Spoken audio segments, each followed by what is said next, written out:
What's up, everybody? So for the final stop today, we have come all the way to Laverne, Minnesota. It's about a 45-minute drive from Sioux Falls, where we are right now, where I'm staying, where I'm from.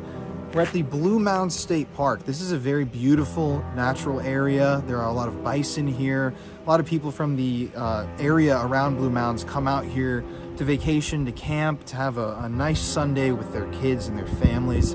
But a lot of them probably don't know that in 2001, on May 20th, 2001 to be specific, a woman by the name of Carrie Nelson, a young girl from the area, was brutally beaten to death right here inside of this office.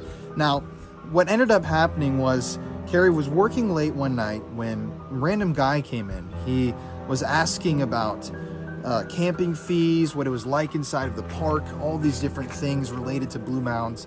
And Carrie was being receptive and answering his questions, but all of a sudden the guy snapped. He picked up a decorative rock from inside of the office, what they assumed either inside or outside, and he started beating her to death. Now, this was a murder that was cash driven. It was fueled by the desire to gain financially. The guy stole about $2,000 from the cash register. But most times when people rob stores, they don't kill people. They don't feel the need to end a life.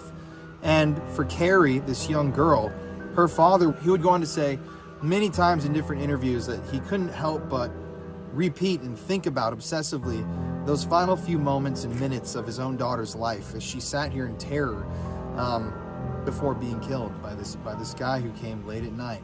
But it's just crazy. This was a very famous case because it actually went unsolved for a number of years. This happened in 2001, and it wasn't solved until 2007 when investigators ran the DNA found at the crime scene through a database that linked it to South Dakota, came up with a guy who was already in prison for an assortment of charges, and they linked him to the crime and eventually prosecuted and convicted him of the murder of Carrie Nelson. But interesting. It is an eerie building. We're way out here. This is the entrance to the park.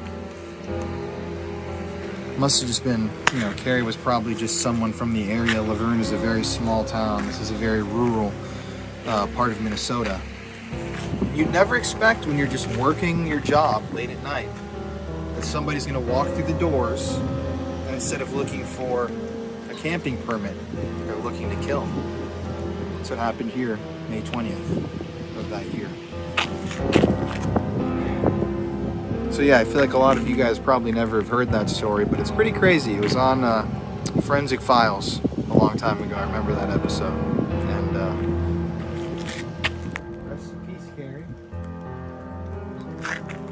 Interesting though, right? Very interesting. Rest in peace, Carrie. Rest in peace, Carrie.